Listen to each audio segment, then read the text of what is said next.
오늘 주시는 하나님의 말씀은 사도행전 3장 1절로 10절 말씀입니다. 우리 한 절씩 하나님 말씀을 받들어 읽겠습니다. 제9시 기도 시간에 베드로와 요한이 성전에 올라갈새 나면서 못 걷게 된 이를 사람들이 메고 오니 이는 성전에 들어가는 사람들에게 구걸하기 위하여 날마다 미문이라는 성전문에 두는 자라. 그가 베드로와 요한이 성전에 들어가려 함을 보고 구걸하거늘 베드로가 요한과 더불어 주목하여 이르되 우리를 보라 하니 그가 그들에게서 무엇을 얻을까 하여 바라보거늘 베드로가 이르되 은과 금은 내게 없거니와 내게 있는 이것을 내게 주노니 나사렛 예수 그리스도의 이름으로 일어나 걸으라 하고 오른손을 잡아 일으키니 발과 발목이 곧 힘을 얻고 뛰어서서 걸으며 그들과 함께 성전으로 들어가면서 걷기도 하고 뛰기도 하며 하나님을 찬송하니 모든 백성이 그 걷는 것과 하나님을 찬송함을 보고 그가 본래 성전 미문에 앉아 구걸하던 사람인 줄 알고 그에게 일어난 일로 인하여 심히 놀랍게 여기며 놀라니라. 아멘. 아멘.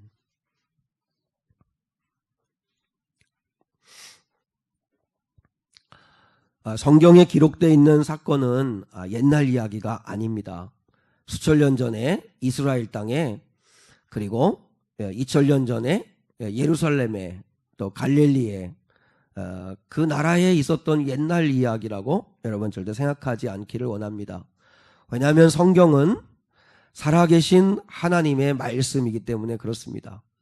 그렇기 때문에 지금도 성경은 하나님께서 성경을 통해서 우리에게 말을 걸어오시는 것입니다. 그러므로 성경을 여러분이 보실 때마다 남의 이야기로 보지 마시고 나와 상관없는 말씀이라고 생각하지 마시고 오늘 나에게 주시는 말씀이라고 여러분 그렇게 꼭 믿고 받아들일 수 있기를 축복합니다. 왜냐하면 신명기 5장 3절에 보면 이렇게 말씀하세요.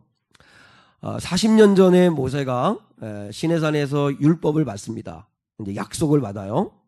근데 40년 후에 모세가 이렇게 이야기합니다. 이 언약은 여호와께서 우리 조상들과 세우신 것이 아니요 그랬습니다. 이 말은 무슨 말이냐면 40년 전에 우리 조상들과 세운 약속이 아니라 지금 내가 하고 있는 이 말을 듣고 있는 오늘 여기 살아있는 우리와 세우신 것이라 이렇게 말씀하세요.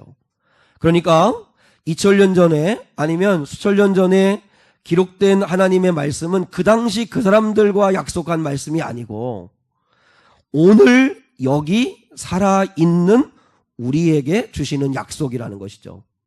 그게 성경의 능력입니다. 왜냐하면 살아계신 하나님의 말씀이기 때문입니다. 그러므로 오늘 사도행전 3장 1절로 10절의 말씀을 여러분이 보실 때도 이걸 남의 이야기로 보시면 안 되고 바로 내 이야기라고 여러분이 듣고 그리고 그렇게 믿고 이 말씀을 받아들일 수 있기를 축복합니다. 오늘 말씀은 교회를 다니시는 우리 사랑하는 성도들은 잘 아시는 말씀입니다. 교회를 나온 지 얼마 안 되신 분들은 잘 모르시겠지만 성령 받고 베드로와 요한을 통해서 나면서부터 한 번도 걸어보지 못한 안증뱅이가 이제 예수 그리스도의 이름의 능력으로 일어나 걷기도 하고 뛰기도 하고 하나님을 찬송하는 구원받은 사람이 되었다라고 하는 이야기입니다. 오늘 이 말씀을 통해서 우리가 이렇게 접근하기를 원합니다. 바로 오늘 본문에 등장하는 이 사람이 바로 나다라고 하는 것을 가지고 여러분이 생각하면 좋겠는데요. 이 사람이 예수님을 만나기 전에는 어떤 모습이었는가? 예수님을 만나고 난 다음에는 어떤 치유와 변화가 있었는가? 그러면 나의 삶에도 이런 이 사람이 경험한 구원의 역사, 이런 치유의 역사를 경험하려면 어떻게 해야 될까 하는 것으로 오늘 말씀을 좀 나누려고 합니다. 예수님 만나기 전, BC에 예수님 만나기 전에 이 사람의 모습입니다. 오늘 본문의 말씀에 보면 2절입니다. 2절의 말씀을 한 번만 더 같이 받들어 읽겠습니다. 시작. 나면서 못 걷게 된 이를 사람들이 메고 오니 이는 성전에 들어가는 사람들에게 구걸하기 위하여 날마다 미문이라는 성전문에 두는 자라. 아멘. 첫 번째 보면 나면서부터 못 걷게 된 사람이다 이렇게 말했죠. 나면서부터 못 걷게 된 사람. 누가 보아도 불쌍한 사람이죠. 태어났는데 장애가 있어요. 자기가 선택한 것도 아니고 자기가 뭘 잘못한 것도 아닌데 그냥 태어나면서부터 불구해요. 태어나면서부터 장애를 가지고 태어났어요. 이건 누구를 의미하는 걸까요? 요한복음 9장에도 똑같은 하나의 이야기가 나오는데 나면서부터 맹인된 사람이 나옵니다. 나면서부터 맹인된 사람, 오늘 본문에는 나면서부터 안증뱅이 된 사람, 이 사람은 무엇을 의미하는 거냐면 나면서부터 죄인으로 태어난 우리를 이야기하는 것입니다. 우리가 여러분 죄인으로 태어난 건 우리 선택이 아니었습니다. 아담과 하와의 범죄 이후에 첫사람 아담의 범죄함으로 인하여 그 죄덩어리가 우리에게 다 유전이 되어가지고 태어나면서부터 우리는 죄인으로 태어나게 되었다는 것이죠. 우리 선택과는 전혀 상관없이 죄성을 가지고 태어나게 되었다는 것입니다. 여러분, 우리가 죄인이라고 하는 사실은 너무나 쉽게 알 수 있습니다. 우리가 자녀를 키워봐서 다 알지 않습니까? 얼마나 그 자녀들이 예쁩니까? 백지처럼 착하고 순결하고 아주 예뻐서 아름다운 삶을 꾸려갈 것 같은 우리 아이들, 그 어린 아이들 속에 누가 가르쳐준 것도 아니고 누가 일러준 것도 아닌데도 불구하고 죄가 있다는 걸 우리가 알지 않습니까? 그 조그만 아이들이 그 3, 4, 5 몇몇만 모이면 질투하고 욕심을 부리고 내 거라고 하고 움켜쥐려고 하고 심지어는 먹은 흔적이 있고 그런데도 불구하고 아니라고 거짓말하고 화를 내기도 하고 이 아이들이 여러분 그 분노에 사로잡힌 얼굴을 보세요. 그 아이들이 막 분노하는 아이들의 모습도 보고 왜 그렇죠? 그 안에 죄가 있기 때문에 그렇습니다. 그 죄가 어느 순간에 어떤 사건을 만나면 그냥 나오는 거죠. 그래서 우리 존재 자체가 죄덩어리입니다. 죄덩어리. 그래서 죄 곧 나 곧 죄라고 하는 걸 우리는 인정하지 않을 수 없습니다. 우리는 나면서부터 안진뱅이였던 이 사람처럼 우리는 나면서부터 죄인이라는 거 인정해야 합니다. 그리고 이 사람은 누군가의 도움이 없이는 살 수 없는 사람입니다. 이 사람이 할 수 있는 일이 뭐가 있을까요? 나면서부터 안진뱅이고 걸을 수 없는 불구입니다. 그러니까 사람들이 메고 와가지고 그래서 그 사람은 할 수 있는 일은 구걸하는 일밖에 없습니다. 사람들이 많이 오고 가는 성전문 앞에서 하루 종일 구걸하는 것입니다. 근데 이게 왜 우리의 모습일까요? 사실 엄밀하게 생각해 보세요. 우리 인생도요. 좀 좋게 이렇게 아름답게 포장해서 그렇지 적나라하게 정직하게 얘기하자면 우리도 다 구걸하는 인생입니다. 기분 나쁘게 생각할 게 없습니다. 왜냐하면 우리가 고상한 것 같고 그럴싸한 것 같지만 정직하게 말하면 우린 다 구걸하며 사는 것입니다. 엄마는 형만 사랑해. 아빠는 누나만 좋아해. 사실 왜 아이들이 그러면서 막 울기도 하고 어릴 때 막 그 형과 또 누나들과 형제 간에 비교하면서 부모의 사랑에 대해서 나만 미워한다고 나만 싫어하는 것 같다고 그렇게 할까요? 부모의 사랑을 구걸하는 거예요. 부모의 사랑이 필요하다고 얘기하는 거예요. 부모님에게 나도 사랑받고 싶다고 말하는 거죠. 여러분이 사랑하는 사람 만나 결혼하셨죠? 그래서 결혼의 프로포즈가 뭐예요? 엄밀하게 말하면 사랑을 구걸하는 거 아닙니까? 당신 나와 결혼해줘. 내가 당신과 함께 하고 싶어. 사랑을 구하는 것입니다. 그러니까 우리가 엄밀하게 말하면 사랑도 구걸하는 것이죠. 그래서 부부가 되어서 서로 사랑하는 거죠. 왜 부부간에 다투고 싸우죠? 나를 더 사랑해달라고. 왜 나만 위하지 않느냐고. 왜 내 입장이 되지 않느냐고. 결국은 사랑을 구걸하는 거죠. 우리가 인정받고 싶어 하죠. 성공하고 싶어 하고 잘 나가고 싶어 하죠. 왜 그렇죠? 인정받고 싶고 성공하고 싶은 것도 그것도 구걸하는 것입니다. 엄밀하게 따지면 사람들한테 잘한다는 소리 듣고 싶고 인정도 받고 싶고 높임도 받고 싶고. 왜요? 그러니까 그것도 다 보면 뭔가를 얻기 위한 거죠. 직장생활이나 사회생활 한번 해보세요. 보면 오늘은 누가 물주가 돼줄까? 오늘은 누가 밥 살까? 오늘은 누가 술 살까? 그래서 건수만 있으면 기회만 되면 막 밥 사라고 쏘라고 다 그래요. 왜요? 마음 안에 우리 안에는요 다 얻어먹고 싶고 도움받고 싶은 마음이 다 있어요. 신앙도 엄밀하게 말하면요 하나님께 구걸하는 거예요. 하나님 나를 불쌍히 여겨주옵소서. 이게 제일 좋은 기도인데요. 그게 하나님 앞에 구걸하는 거 아니에요? 하나님께서 나를 사랑해달라고, 나를 좀 도와달라고, 나에게 자비와 은혜와 긍휼을 좀 베풀어 달라고 하나님의 사랑을 구하는 것입니다. 우리는 누군가의 도움이 없이는 살 수 없는 존재라는 걸 인정하라는 거예요. 우리 인정해야 합니다. 오늘도 혹시 식사를 하고 오신 분도 계시겠지만 이제 점심에 맛있는 점심을 여러분이 드실 텐데 밥 숟가락을 떠서 한 숟가락을 내 입에 댈 때 그때 얼마나 많은 사람들의 수고와 도움이 있을까요? 그 농부들의 수고, 또 쌀을 살 수 있도록 직장생활에서 돈을 벌고 그리고 밥을 지어주는 아내와 엄마와 가족이 있고 그것을 입으로 내가 떠서 먹을 수 있는 건강이 있고 그걸 씹고 삼켜 소화시킬 수 있는 건강이 있는 거. 우리가 하나님 아버지 앞에 다 받은 것들 아니에요? 지금 우리가 이렇게 건강하고 마치 세상을 다 내 맘대로 내 뜻대로 할 것 같은 우리일지 몰라도 공기만 없으면 우리는 5분 안에 여긴 사람들 다 죽습니다. 그 공기를 수십 년 동안 공짜로 쓰면서도 우리가 하나님 앞에 얼마나 감사해 보십니까?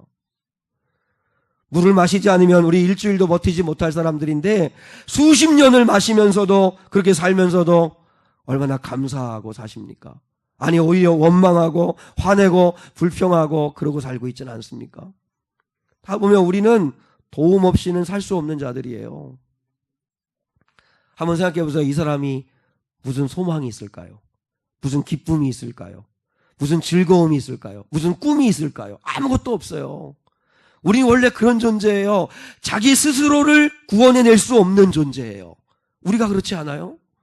우리는 우리 스스로를 구원해낼 수 있는 능력이 없어요. 우리 다니엘 기도회 때 여러분 가끔 우리가 감기 걸리고 또 밥맛 없고 할 때 죽 써먹는데 본죽이라고 하는 그 대표이사가 그 최복이 권사님 아닙니까? 그분이 다니엘 기도회 때 간증하면서 저희가 깊은 우울증에 빠져서 그래서 대학 정신과 병동에 입원까지도 하고 근데도 그 교회 가자 하고 이렇게 남편이 속여가지고 그래서 응급차에 태워가지고 그래서 침대에 손발 묶어가지고 그래서 병원으로 데려갔다고 그러지 않습니까? 몇 날 며칠을 잠도 못 자고 그렇게 하니까 어쩔 수 없이 살리려고 병원에 입원시켰었고 그러면서 자기가 고백하는 게 뭐예요? 내 힘으로 내 의지로 할 수 있는 게 하나도 없다는 거 아닙니까? 그래서 인생을 포기하니까 너무 마음이 허하니까 먹는 것으로 풀려고 먹고 먹다 보니까 90kg까지 살이 찌고 얼굴에는 막 새카맣게 기미가 끼고 자신의 모습을 바라보니까 자기 스스로 죽이고 싶을 만큼 자기 모습이 미워지더라는 것이죠.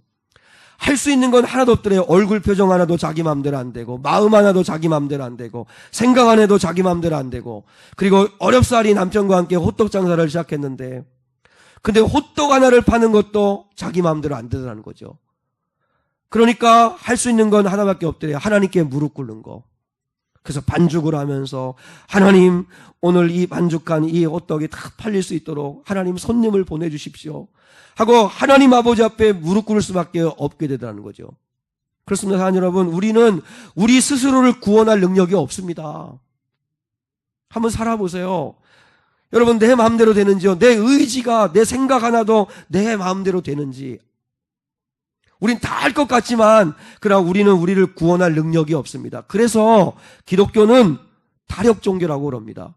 자력 종교가 아닙니다. 내 스스로 구원을 이뤄내는 종교가 아니고 다력, 구원자가 오셔야만 그래서 그 죄악의 구렁텅이에서 그 정말로 고난의 구렁텅이에서 그 밖에서 구원자가 건져 주셔야만 구원받을 수 있는 존재가 우리라는 거죠. 그런 존재였던 이 사람이 자, 어떻게 변화되었죠? 이제 예수님을 만나고 예수님을 믿고 어떻게 변화되었는가를 한번 보시죠. 8절입니다. 8절. 자, 8절을 함께 읽습니다. 시작. 뛰어 서서 걸으며 그들과 함께 성전으로 들어가면서 걷기도 하고 뛰기도 하며 하나님을 찬송하니. 이 8절에 육신도 치유되고 마음도 치유되고 영혼도 치유되어진 게 다 나옵니다. 첫 번째, 먼저 육신이 치유됩니다. 뛰어서서 걸으며 라고 하는 말이 나오죠. 한 번도 이 사람은 걸어본 적이 없는 사람입니다. 그런데 하나님의 은혜로 걷게 되었죠. 뛰게 되었습니다. 오늘 여기에도 안진뱅이들이 많습니다. 무슨 말이냐면 죄악의 구렁텅이에서 주저앉아 있는 사람, 이 죄 끊어야 되는데 왜 이렇게 안 될까? 그래서 죄의 구렁텅이에서 도무지 일어나지 못하는 사람은 안진뱅입니다. 마음이 침체되고 삶의 재미가 하나도 없고 그래서 불평 불만이 가득한 그런 삶을 살고 있다면 그는 은혜의 자리에서 떠난 침체의 자리에 주저앉아 있는 안진뱅이죠. 예배를 드려도 예배에 어떤 기쁨이 없고 하나님을 찬송하는 은혜가 없다면 그는 영적인 고아인 상태에 주저앉아 있는 안진뱅입니다. 어떤 꿈도 기대감도 없다면 그도 안진뱅입니다. 가정이 계속 불행하고 늘 충돌만 있고 어떤 해결될 기미가 보이지 않는다면 그러면 그도 안진뱅이죠. 우리는요 보면 다 안진뱅이에요. 그런데 이 사람이요 예수님으로 말미암아 걷게 되었다는 거예요. 오늘 걷게 되어지는 은혜가 임할 수 있기를 축복합니다. 육신이 치유됐어요. 사성자 여러분, 육신의 생명은 하나님의 손에 있습니다. 믿으십니까? 죽고 사는 거 하나님의 뜻에 있습니다. 그러니까 우리가 죽고 사는 결과는 하나님께 맡기시고 대신에 이렇게 기도하시면 좋겠어요. 하나님, 내가 얼마의 인생을 살지는 하나님이 정하시는 거겠지만 살아있는 동안 하나님 예배하고 사명 감당하고 건강할 수 있는 은혜를 주십시오 하고 육신의 건강을 위해 기도할 수 있기를 축원합니다.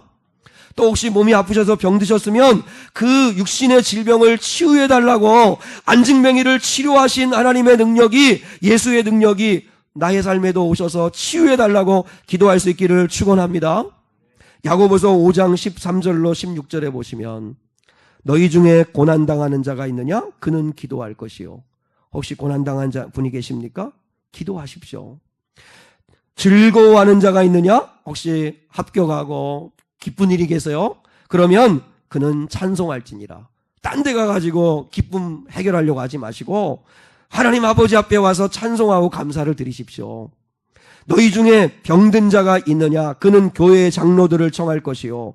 그들은 주의 이름으로 기름을 바르며 그를 위하여 기도할지니라. 한번 따라하겠습니다. 믿음의 기도는 중요합니다. 믿음의 기도입니다. 믿음의 기도는 병든 자를 구원하리니 주께서 그를 일으키시리라. 할렐루야.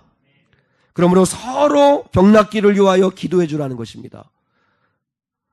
물론 모든 질병이 치유되는 건 아닙니다. 왜냐하면 생명은 하나님께 있기 때문에. 그러나 하나님께서 아직 사명이 있고 살 이유가 있다면 그러면 하나님 건강 주셔서 그 사명, 그 뜻 이루고 아버지의 나라 가고 싶습니다 하고 육신의 건강을 위해 기도하면 오늘 한 번도 걸어보지 못했던 이 사람이 육신의 건강을 얻어 걷기도 하고 뛰기도 한 것처럼 그런 놀라운 치유의 은혜를 경험할 수 있기를 축복합니다. 두 번째는 마음이 건강해졌습니다. 마음이 건강해졌죠. 보세요. 뛰어서서 걸으며 그들과 함께 성전으로 들어가면서 걷기도 하며 뛰기도 하며 하나님을 찬송하였다. 찬송은 기쁜 자만이 할 수 있어요. 한번 생각해 보세요. 이 사람의 마음이 어땠을까?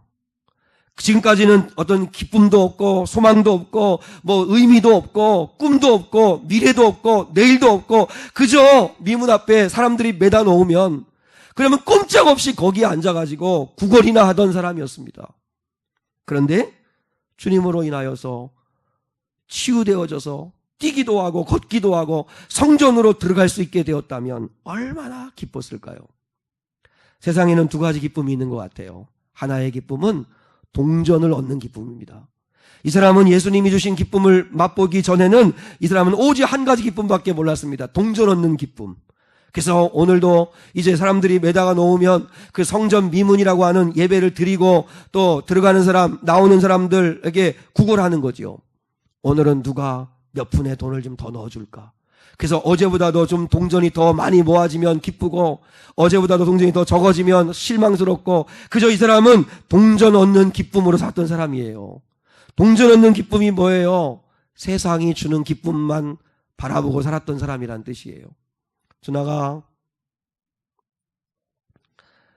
한번 우리는 그렇지 않아요? 여러분은 무슨 기쁨을 추구하면서 사세요? 동전을 얻는 기쁨이 뭐예요? 대학 들어가고 좋은 직장에 취직하고 그래서 돈도 벌고 그 돈 가지고 원하는 거 사 먹고 원하는 옷 입고 원하는 집 구해서 그래서 살아가는 것으로 기쁨을 얻는 게 전부라면 그는 동전 얻는 기쁨 가지고 사는 거예요. 교회를 다니지만 동전 모으는 기쁨, 동전 얻는 기쁨, 그 기쁨 가지고 사는 사람이 얼마나 많아요. 그런데 이 사람이 또 다른 기쁨을 하나 맛보아요. 예수 만난 기쁨입니다. 예수 만난 기쁨. 우리들이 진짜 맛봐야 할 기쁨이 뭘까요? 예수 만난 기쁨 아니에요? 예수 만난 기쁨. 예수님을 만난 기쁨. 예수님으로 인하여 이 사람은 기뻐 뛰며 즐거워했다 그랬습니다. 우리는 도대체 무슨 기쁨을 여러분 추구하면서 사세요? 예수 만난 기쁨, 예수님으로 인한 기쁨.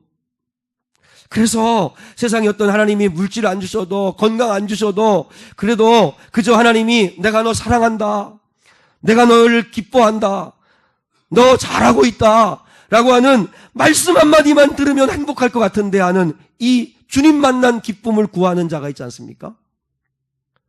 주님 만난 기쁨만 있으면 세상이 주는 기쁨 좀 없어도 동전을 채우는 기쁨이 좀 없어도 얼마든지 행복할 수 있습니다.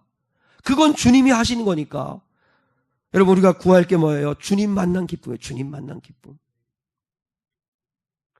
그리고 이 사람은 영의 건강을 회복합니다. 영의 건강. 보세요. 하나님을 찬송했다고 그러잖아요. 이 사람이 건강을 얻고 난 다음에 제일 먼저 한 일이 뭐예요? 성전으로 뛰어들어간 거예요. 이 사람이요, 나중에 읽어보면 40세 정도 되었다고 그래요. 그러면 국어를 몇 살부터 했을까요? 5살부터 했으면 35년일 테고요. 아무튼 근 30년, 40년을 평생을 성전 미문까지는 왔어요. 성전 문 앞에까지는 왔는데 장애인이니까 성전 안으로 들어갈 수가 없어요. 누구도 그를 들여보내지도 않아요. 그러니까 수십 년을 성전 문 앞까지는 왔는데 한 번도 성전에 들어가 하나님을 온전하게 예배 본 적이 없는 사람인데 이 사람이 건강을 얻고 마음이 치유되고 하나님을 만나고 난 다음에 제일 먼저 한 일이 뭐예요? 성전으로 들어가서 걷기도 하고 뛰기도 하며 누구를 찬송했어요? 누구를 찬송했어요? 하나님을 찬송했어요. 예배가 회복됐어요. 예배의 기쁨을 맛봤어요. 오늘 우리 사랑하는 많은 성도들, 이 사람은 35년 아니면 40년, 그냥 40년이라고 하죠. 40여 세라고 했으니까 40년을 성전 문 앞에까지 매일 왔어요. 뭐 하러 왔어요? 돈 얻으려고, 자기 필요한 거 얻으려고, 오늘 하루 양식 얻으려고, 그러는 자기 이기적인 욕심으로 성전 문 앞에까지 왔어요. 한 번도 주님을 만나고 예배해 본 적은 없어요. 나는 오늘 예배한 우리 사랑하는 성도들이 혹시 그럴까 봐 걱정이 돼요. 교회에 오는 목적이 내 소원을 이루고 그리고 또한 내 필요한 것들을 얻기 위해서 오는 거고, 그래서 한 번도 수십 년 교회 오면서 수년을 교회 오면서도 온전히 하나님을 예배 본 적이 없는 영적 상태이시라면 어떡해요? 그럼 안 돼요. 제일 큰 행복이 뭔지 아세요? 예배가 회복되는 거예요. 찬송하는 게 좋고 주님 앞에 주여 하면서 기도하면서 내 마음을 쏟아놓는 게 너무 기쁘고, 하나님의 말씀이 너무 달고 오묘하고 저 말씀이 약속이구나, 저 말씀이 능력이구나, 저 말씀을 붙들면 사는 거구나, 이 은혜가 회복되는 것만큼 기쁜 게 어디 있어요? 이 사람은 영이 살았어요. 다니엘 기도에 우리가 17번의 예배를 드렸는데 여러분 그 스피커인 그 강사들을 보세요. 다 하나같이 뭘 간증하지요? 주님으로 인하여 치유받았다는 거 아니에요. 치유받았다는 거. 에티오피아 선교사인 김태훈 선교사, 또 멕시코에서 선교하는 에스더 권 그 선교사님은 집안에 자살의 영이 임해가지고 아버지도 자살하고 큰오빠도 자살하고 둘째 오빠도 자살하고 그 다음은 자기가 자살할 차례인데 예수 만나가지고 자살의 어둠의 영이 떠나고 우울증이 치유되어지고 그래서 지금은 남은 가족들이 함께 멕시코에서 주 예수만을 증거하는 천국과 지옥을 보고 왔더니 천국에 가셔야 된다고 지옥 가면 안 된다고 눈물로 복음을 전하고 계신 분 아니에요? 이 외국에 이렇게 선교사분들은 너무 이렇게 감정 표현이나 이게 너무 이게 과해서 처음엔 되게 어색하기도 한데, 근데 결국은 가만히 보면 지옥과 천국을 경험하고, 그래서 어떻게든지 예수 믿게 해서 한 사람이라도 더 천국 들어보내려고 자신의 남은 인생을 드린다고 그러죠. 왜요? 자기가 치유받았으니까. 그러니까 이 사람들은요, 그 에티오피아 선교사관 김태원 선교사는 서울 의대를 나와가지고 아산병원에 아주 잘 나가는 유명한 외과 의사였습니다. 그러니 얼마나 대단한 사람이에요. 근데 모든 거 다 내려놓고 에티오피아로 가서 거기에 사람들에게 자기 의술을 펼치면서, 근데 거기에서 의조 선교하다가 파킨슨병에 걸렸어요. 그럼에도 불구하고 아내와 함께 하나님을 예배하고 자신들은 깨진 그릇이라고, 약한 그릇도 아니고 깨진 그릇이라고, 근데 깨진 그릇은 자신을 통해서 일하실 하나님을 기대한다고. 왜 그런 신앙의 고백을 할 수 있죠? 그 좋은 동전 얻는 기쁨은 다 포기하고 왜 하나님을 예배하는 것으로 자신의 남은 인생을 다 드리지요? 주님을 만났으니까요. 주님을 만난 사람들이니까, 주님을 만나 치유받았으니까 그 기쁨으로 충만한 거지요. 저를 향한 성도들이 이 은혜의 자리까지 갈 수 있기를 축원합니다. 성전에는 오시는데 동전 얻는 기쁨만을 구하다가 가지 마시고 주님 만난 기쁨, 예수님으로 인하여 변화되어지는 이 기쁨을 누릴 수 있기를 축복합니다. 그러려면 비결이 뭘까 하는 거죠. 결론적으로 이 사람이 변화된 이유가 뭐냐 이거죠. 그러면 우리는 어떻게 새로워질 수 있느냐 이거죠. 우리가 어떻게 거듭날 수 있느냐 이거죠. 아무런 소망도 없고 꿈도 없고 그렇게 살아가는 동전 얻는 기쁨만을 추구하던 내 인생이 주님으로 인하여 기뻐하고 주님 주시는 사명 감당하고 주님께 영광을 돌릴 수 있는 정말 몸과 마음과 영이 다 치유되어지는 이런 놀라운 새로운 사람이 될 수 있는 길이 뭘까? 두 가지를 해야 합니다. 첫째는 따라하겠습니다. 시선을 바꾸라. 베드로와 요한은요, 안증뱅이를 일으키기 전에 먼저 한 일이 있습니다. 시선 바꾸는 일이었습니다. 자, 한번 성경으로 확인해 보겠습니다. 3절을 같이 한번 읽습니다. 3절 시작. 그가 베드로와 요한이 성전에 들어가려 함을 보고 구걸하거늘. 오늘 본문에 보면 보았다는 단어가 많이 나오는데 여기서 보았다는 말은 영어로 see입니다. see. 그냥 멍하니 보았다는 겁니다. 그냥 눈에 보이니까 본 겁니다. 그냥 보이니까 본 겁니다. 어떤 기대감도 어떤 의욕도 없이 그냥 본 겁니다. 그러자 베드로가 그 사람에게 시선을 수정시켜 줍니다. 자, 4절입니다. 4절 시작. 베드로가 요한과 더불어 주목하여 이르되 우리를 보라 그럽니다.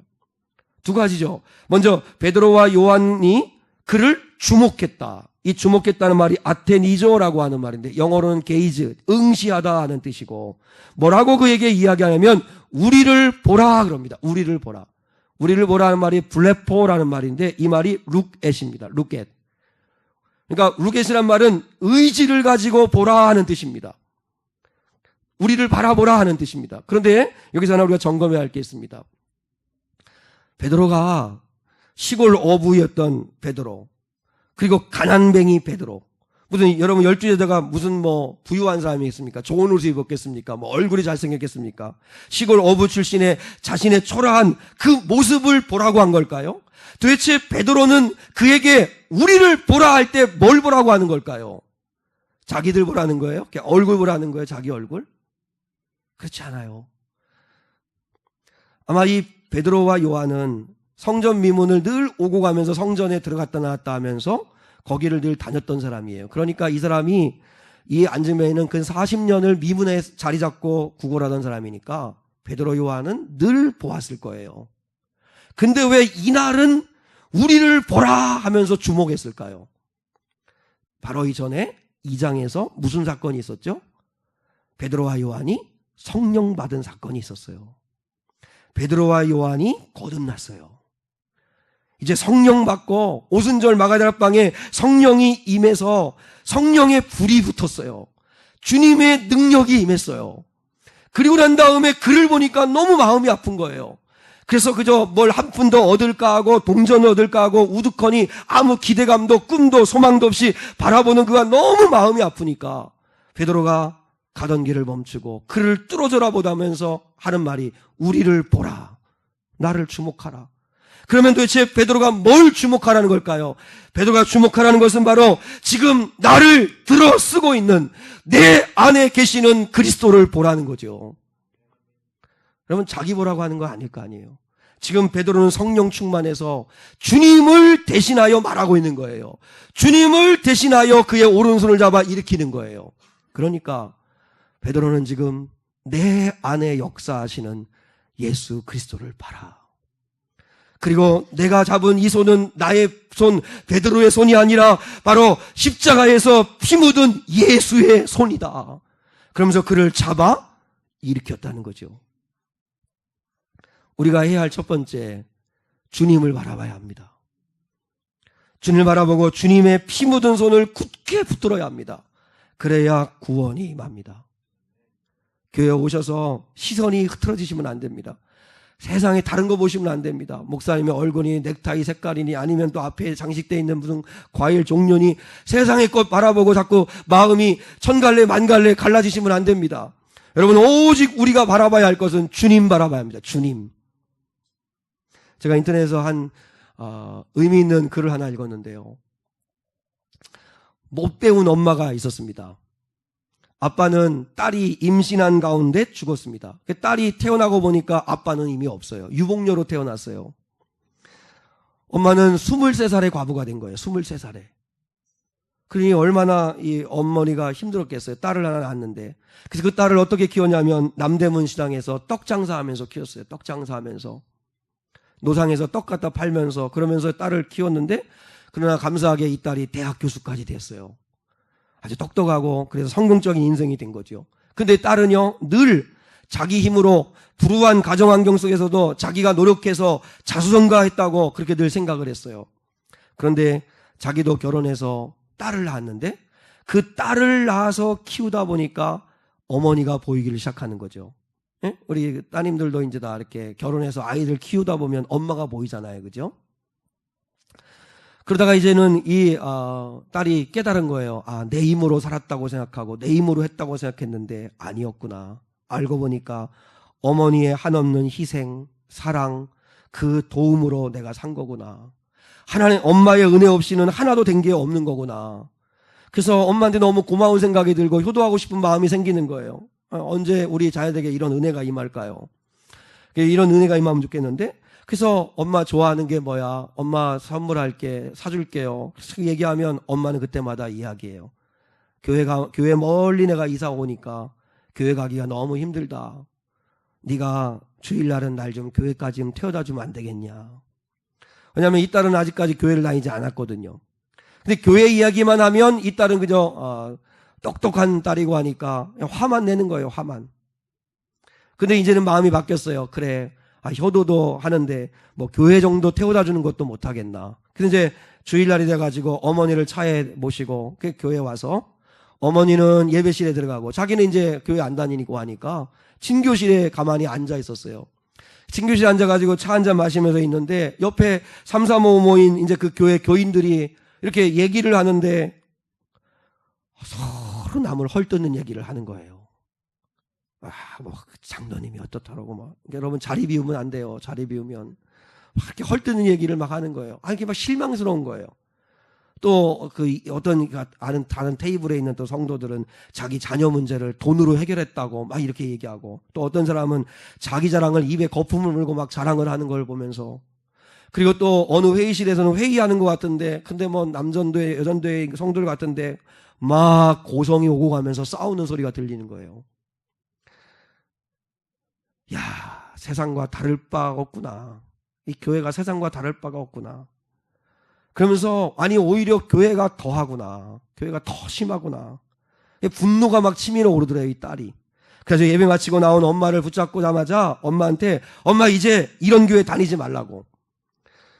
모여가지고 험담이나 하고 싸움질이나 하고 하는 이런 저질 집단 이거 다니지 말라고 막 흥분해서 이야기를 했다는 거예요. 그 딸의 이야기를 다 듣던 엄마가 그렇게 얘기를 했대요. 나는 평생 주님만 바라보고 교회 다녔는데 너는 딱 하루 교회 나오더니 참 많은 것들을 봤다. 여러분, 하늘 아래 있는 교회에 문제 없는 교회가 어디 있습니까? 우리 교회도 마찬가지고 또 문제 없는 성도가 어디 있습니까? 근데 우리는 정작 교회 와가지고 주님을 봐야 되는데 주님은 안 보고 많은 걸 봐요. 교회는 이게 문제고 저 사람은 저게 문제고 저 사람은 저게 저렇고 우리 교회는 왜 이럴까? 뭐 수준이 왜 이럴까? 이 딸이 그렇게 똑똑한 대학 교수이지만 이 어머니보다도 못하죠. 어머니는 왜 모르시겠어요? 그래도 주님만 보고 교회를 평생 다녔는데 딱 하루 교회 나와가지고 마치 다 아는 것처럼 교회를 재단하고 판단하면서 이런 교회 다니지 말라고 할 만큼 많은 걸 봤지만 정작 봐야 할 걸 못 봤다는 얘기죠. 여러분, 우리는 주님을 봐야 합니다. 우리의 시선이 주님께로 향해야 합니다. 주님께. 사람을 보며 세상을 볼 때 만족함이 없습니다. 우리 그 찬양도 있잖아요. 사람을 보며 세상을 볼 때 만족함이 없었네. 여러분, 주님을 봐요. 주님을 바라봐요. 시선이 바뀌어야 주의 능력이 임합니다. 그리고 마지막 하나, 두 번째, 예수 그리스도의 이름의 능력을 믿으셔야 합니다. 믿습니까? 자, 6절입니다. 마지막 본문 6절을 한번 같이 읽습니다. 시작. 베드로가 이르되 은과 금은 내게 없거니와 내게 있는 이것을 내게 주노니 나사렛 예수 그리스도의 이름으로 일어나 걸으라 하고 그의 오른손을 잡아 일으키니 발과 발목에 힘으로도 그가 걷기도 하고 뛰기도 했다. 할렐루야. 여러분, 예수 그리스도의 이름의 능력이 있음을 믿으십니까? 믿을 수 있기를 축복합니다. 여러분, 하나님이 우리에게 주신 가장 귀한 선물이 뭐예요? 예수 그리스도의 이름의 능력입니다. 지금은 예수 그리스도를 우리는 만날 수는 없어요. 그분이 육신으로 거하시는 분이 아니기 때문에. 그러나 예수의 영인 성령이 우리 안에 오셔서 예수 그리스도의 이름의 능력을 믿으면 동일한 능력이 나타난다는 것입니다. 예수 그리스도의 이름의 능력이 죄를 사하는 능력입니다. 죄를 사하는 능력.